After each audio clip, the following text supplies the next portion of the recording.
जय हिंद बच्चों, मैं एम के गुप्ता स्टडी पॉइंट से सभी बच्चे देख रहे हैं यूट्यूब चैनल एम के गुप्ता सर को। जी हाँ बच्चों, आप सभी के लिए एक सबसे सुनहरा अवसर और सुनहरा और उपहार भी आप लोग के लिए लेकर आए हुए हैं। थोड़ा ध्यान से सुनने की कोशिश कीजिए।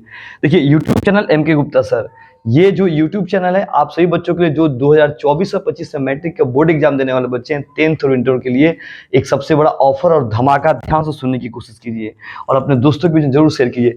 470 पर एक रेंजर साइकिल, 400 पर एक बैग और एक हैंड वॉच और 300 पर एक बैग। जी हाँ बच्चों, जो बच्चे ये नंबर 2024 और 25 में लेकर आएंगे, जो हमारे यहाँ ऑफलाइन क्लास कर रहे हैं और ऑनलाइन क्लास कर रहे हैं, उन बच्चों के लिए ये पर्ची आप लेकर आइएगा। ये पर्ची अगर आपके पास अगर जहाँ भी पहुँचेगा, ये चारों तरफ वितरण होगा। जो बच्चे ये पर्ची लेकर आएंगे, उन बच्चों के लिए रिजल्ट निकलने के 5 दिन के बाद उनको सभी प्राइज से सम्मानित की जाएगी और उनको प्रोत्साहित की जाएगी। आप सभी बच्चे इस वीडियो को अधिक से अधिक शेयर करने की कोशिश कीजिए और चलिए हम लोग क्लास स्टार्ट करते हैं। समय फालतू लॉस नहीं करके अपने टॉपिक में प्रवेश करते हैं। और सही बच्चे जो भी ऑनलाइन क्लासेस कर रहे हैं, हमारी वीडियो को देख रहे हैं, आप सभी बच्चे को बहुत बहुत धन्यवाद। और कोशिश कीजिए कि हम इसको बेहतर तरीके से पढ़ें और अपने दोस्तों को जरूर शेयर करें। आज की क्लास में देखिए हम लोग पढ़ने वाले हैं लेक्चर नंबर 5 में ज्योग्राफी की क्लास चल रहा है। ध्यान दीजिए बच्चों, ज्योग्राफी में क्लास चल रहा है और ज्योग्राफी में लोग पढ़ने वाले भारत, वन, वनस्पति और वन्य जीव के बारे में। जी हाँ बच्चों, चौथा लेक्चर में आपको बहुत बेहतर तरीका से आपको समझाने की कोशिश की गई है और 5वां लेक्चर में भी आपको बहुत अच्छे से पढ़ाए जाएंगे और मैपिंग के माध्यम से, मानचित्र के माध्यम से आपको बेहतर समझाने की कोशिश की जा रही है। चलिए ध्यान से सुनते हैं और पढ़ते हैं हम लोग। देखिए, भारत, वन, वनस्पति और वन्य जीव, इसको ना 3 वर्गों में बांटा गया। याद रखेंगे, इसको 3 वर्गों में बांटा गया। पहला वर्गीकरण है जैवमंडल रिजर्व, और दूसरा है राष्ट्रीय उद्यान और तीसरा है वन्य जीव अभयारण्य के बारे में।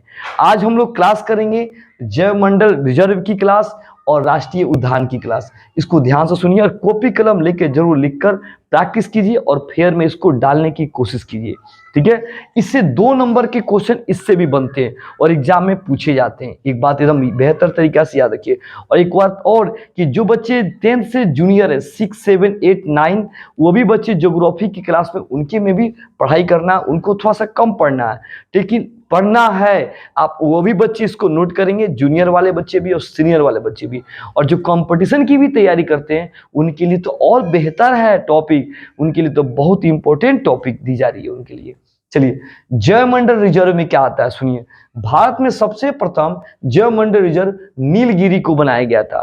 तो नीलगिरी को क्या बनाया गया? भारत का सबसे पहला जैवमंडल रिजर्व, जिसकी स्थापना कब हुई थी? 1986 में। ये याद रखना है आपको, एग्जाम में पूछेगा कि जैवमंडल रिजर्व सबसे पहले किसको बनाया गया था? नीलगिरी को। और कब इसकी स्थापना हुई थी? 1986 में। अगली टॉपिक, राष्ट्रीय उद्यान। तब प्रथम राष्ट्रीय उद्यान जिम कॉर्बेट को बनाया गया और इसकी स्थापना 1936 में हुई थी। वर्तमान में अभी मैंने जिम कॉर्बेट का नाम बदल के अभी रामगंगा राष्ट्रीय उद्यान रखा गया।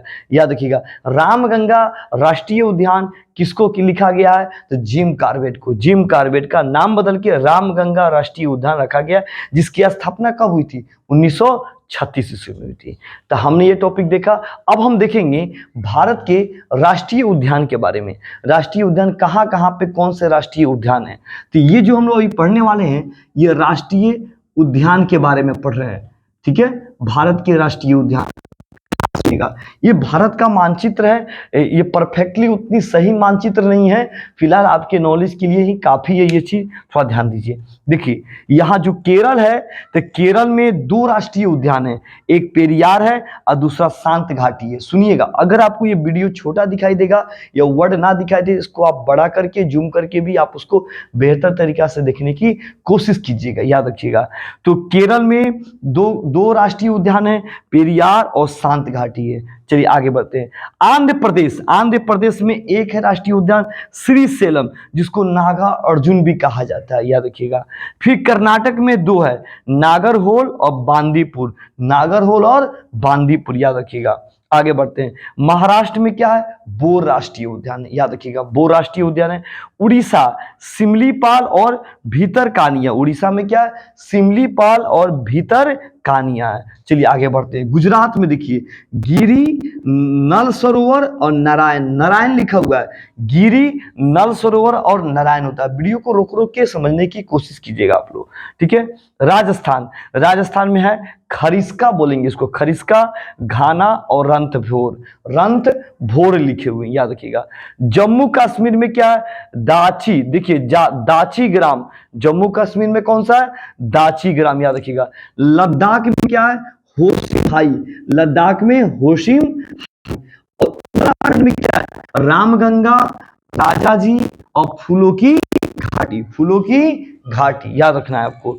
यूपी में आइए, उत्तर प्रदेश में क्या है, दुधुआ, दुधुआ।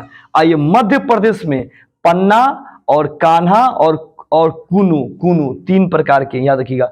अब बिहार में क्या, वाल्मीकि नगर। आप बिहार से रिलेटेड हैं तो आपको याद होना चाहिए कि बिहार में राष्ट्रीय उद्यान कौन सा है, वाल्मीकि नगर है, याद रखिएगा वाल्मीकि नगर। जम्मू, अब देखिए झारखंड में क्या है, तो झारखंड में देखिए यहाँ पे लिखा गया डालमा और बेतला, झारखंड में क्या है, डालमा और बेतला, याद रखिए, देखिएगा। अब यहाँ देखिए, यहाँ पश्चिम बंगाल, पीबी, पश्चिम बंगाल, तो पश्चिम बंगाल में सुंदरवन है। और यहाँ देखिए जालदा पाड़ा, जालदा पाड़ा, याद रखना है आपको। आगे देखिए यहाँ पे मिजोरम, देखिए यहाँ पे मिजोरम लिखा गया, मिजोरम में भोरलैंड है। अब आइए आगे नागालैंड, या नागालैंड में देखिए क्या, इटाकी, नागालैंड है ये, इटाकी। और यहाँ आसाम में क्या है, काजीरंगा, नामेरी और मानस है। तो आज हमने क्या देखा, भारत के वन वनस्पति के बारे में पढ़ा और इसमें देखा कि भारतीय वन वनस्पति को 3 वर्गों में बांटा गया है। एक क्या है, जैवमंडल रिजर्व, दूसरा राष्ट्रीय उद्यान और तीसरा क्या आता है, वन्य जीव अभयारण्य आता है। तो आपने क्या देखा, जैवमंडल रिजर्व में भारत में प्रथा जैवमंडल रिजर्व कौन था, तो नीलगिरी। इसकी स्थापना कब हुई थी, 1986 में होती, याद रखना है आपको। और राष्ट्रीय उद्यान कहाँ है, जिम कॉर्बेट, इसकी स्थापना 1936 में हुई थी, याद रखना है आपको। जो वर्तमान में इसका नाम बदल के क्या रखा गया, रामगंगा राष्ट्रीय उद्यान, रामगंगा राष्ट्रीय उद्यान। और राष्ट्रीय उद्यान कहाँ कहाँ पे भारत के किस राज्य में है, उसको हमने विस्तार पूर्वक यहाँ समझाने की कोशिश की है। हमें आशा है कि आपको ये वीडियो समझ में आया होगा। अपने दोस्तों के बीच में जरूर शेयर कीजिएगा। और जी हाँ बच्चों, इस बात को भुलाने की कोशिश मत कीजिएगा, इस साल 2024 में जो बच्चे टॉपर आए हैं इस कोचिंग से, 452 नंबर, और अब की बार की जो रिजल्ट है ना बाबू, 470, 480 और 490, पूरी टारगेट बनाई गई है कि बच्चों को स्टेट और जिला टॉपर पे एकदम बैठा के रखना है।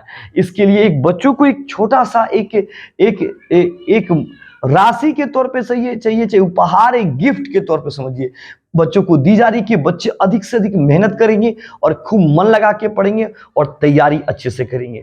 जी हाँ बच्चों, आप इस वीडियो को शेयर करिए और डेली कंटिन्यू वीडियो डेली डाली जा रही है।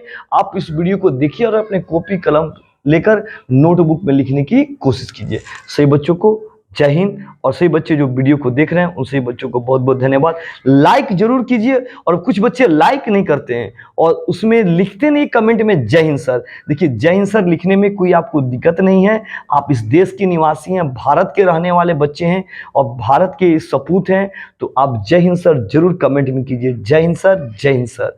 2 बार 5 बार कमेंट में रखिए जय हिंद सर। हमें भी बहुत खुशी होती है जब आप जय हिंद सर लिखते हैं, तो ऐसा लगता है कि आप हमारे देश के वो योद्धा हैं जो हमारे देश के लिए जो शहीद हुए थे, हमारे भारत के लिए कुर्बान हुए थे। उन सभी वीरों के आप याद करते हैं जो हमारे देश के लिए मर मिटे थे। तो आप सभी बच्चों को जय हिंद, और हमारे वीडियो को अधिक से अधिक शेयर कीजिए, लाइक कीजिए और कमेंट में जय हिंद सर लिखिए। सभी बच्चों को जय हिंद।